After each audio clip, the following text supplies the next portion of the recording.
The sun was nothing but a burning coin hammered against the wide open sky, its merciless glare pouring down on the endless plains of the west. Heat shimmered across the horizon, turning sagebrush and scrub into wavering ghosts of green. Dust clung to every breath, every beat of sweat, every desperate heartbeat. And on that lonely trail leading nowhere in particular, 3 figures stumbled forward. A girl of maybe 16 carried a boy of 9 half across her back, his arms dangling, his lips cracked. Another boy, a little older, 12 at most, dragged a wooden bucket in his raw hands, though the bottom rattled empty. They were thin, rail thin, the kind of thin that made your stomach knot just looking at them. Their clothes were torn, the hems ragged, the dust working itself so deep into the fabric it had become part of them. Her name was Clara Mayfield, and the boys were her brothers, Ely and Tommy. Their parents had been gone nearly 6 months. Pa taken by fever, buried in a shallow grave by a stream that had long since dried up. They'd been drifting since then, living on scraps and mercy, moving west because east held nothing but graves. And they were starving. Clara stumbled, her knees giving way, but she pulled herself up again, her jaw tightening. "Keep moving, Ely," she whispered hoarsely. "Don't stop, not yet." Eli swallowed, nodding weakly, his lips bleeding at the cracks. Tommy didn't respond, his head lolled against Clara's shoulder. The plain stretched endlessly ahead. No shade, no water, no sign of another soul, until the sound came, hoofbeats. Slow at first, then louder, steady, deliberate, confident. Clara froze, fear lanced through her. Out here, a rider could mean salvation or death. Outlaws, drifters, men who thought nothing of stealing, killing, or worse. She clutched Tommy tighter, trying to shield him with her frail frame. The rider came into view, a tall man on a paint horse, his silhouette cut sharp against the blinding horizon. A wide-brimmed hat shadowed his face, a dust-stained duster whipping with each gust. His rifle was slung casually in a saddle scabbard, but his hands rested loose, easy, like he didn't need it to be dangerous. He slowed as he saw them. His horse snorted, kicking up dirt. Clara summoned what little fire she had left in her voice. We don't want trouble, mister." The man reined in, studying them from under the brim of his hat. Then he swung down with a grace that spoke of a lifetime in the saddle. "Trouble's the last thing you need," he said, his voice low and steady. "You need water." Clara's knees buckled again, and she nearly dropped Tommy. The stranger was already moving, pulling a canteen from his belt. He knelt in front of her, offering it, but Clara hesitated, her eyes wary. "Could be poison," she rasped. The man raised an eyebrow, then tipped the canteen back himself, swallowing long before handing it over again. "If it's poison, guess I'll keel over first. Then you can take my horse." Eli reached for it, his small hands trembling. Clara let him drink first, then Tommy, then finally herself. The water was warm, metallic, but it was life. She closed her eyes as it hit her tongue. The man watched silently, then said, "Name's Colt McAllister." Clara opened her eyes. His face was weather-worn, his jaw unshaven, but his eyes, blue as the high mountain sky, were sharp, calculating, and yet not unkind. "Clara," she whispered. "These are my brothers, Tommy." Colt nodded. "How long you been walking out here?" "Too long." Her throat closed on the words. "We got nothing, no food, no place." Colt looked them over, the hollow cheeks, the sunken eyes, the brittle limbs. He exhaled slowly through his nose, then straightened. "My ranch is a day's ride west. Got cattle, a well, food. You come with me, you'll eat, rest." Clara stared at him, suspicion warring with desperate hope. "Why?" she asked, her voice almost breaking. "Why would you help us?" Colt's gaze flicked to the horizon, where heat waves danced like smoke. "'Cause I've seen too many graves dug shallow out here. Don't intend to see 3 more if I can help it." He offered his hand.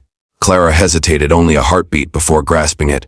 His grip was strong, steady, the kind of grip you could anchor yourself to. By nightfall, they were camped under the stars, Colt's fire snapping in the cool desert wind. Clara sat close to the boys, watching them devour hardtack and beans like wolves. Colt didn't eat much, he just watched, one hand resting near his revolver, always alert.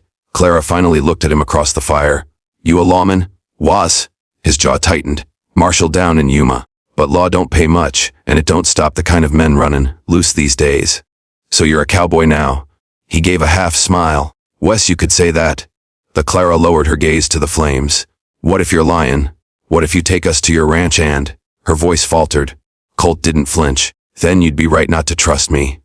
But you're sitting by my fire filling your belly, instead of laying out there in the dark.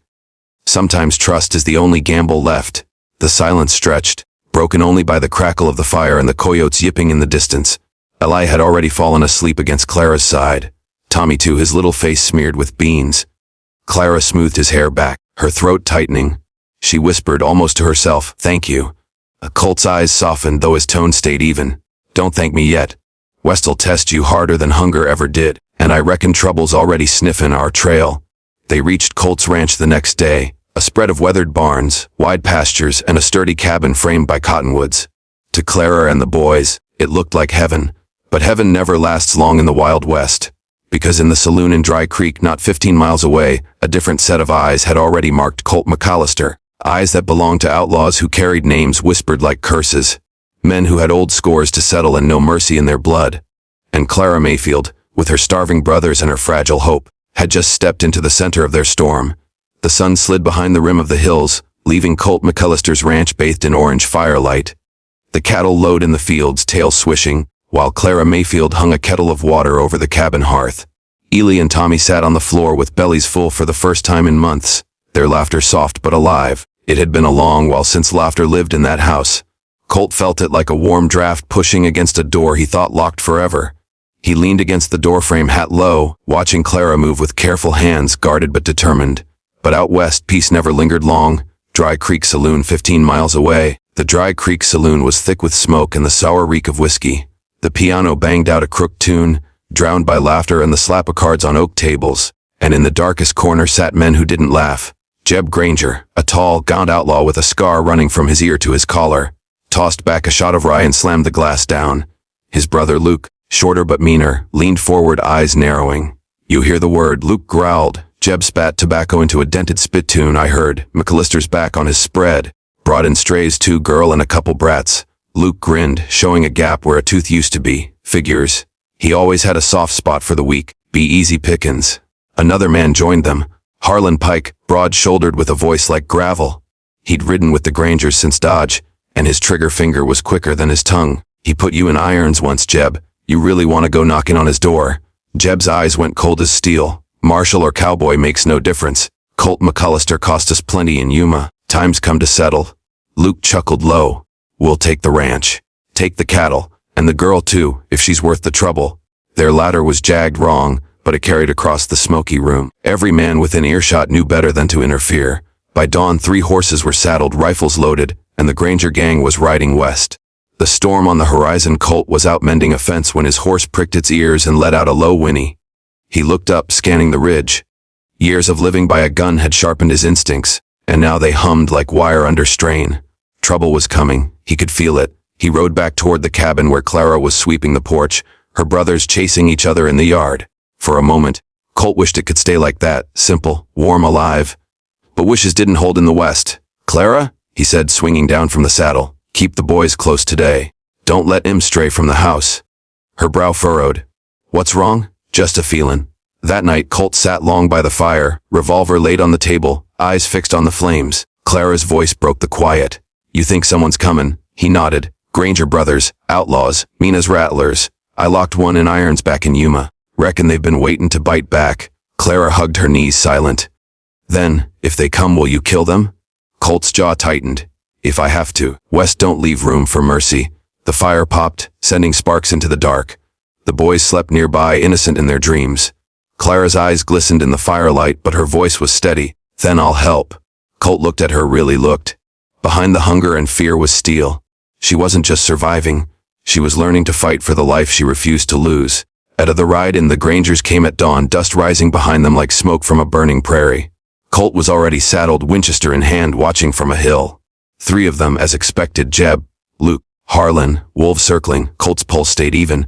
He rode down slow, meeting them halfway, dust curling at his boots as he swung down. "Jeb," he said flatly.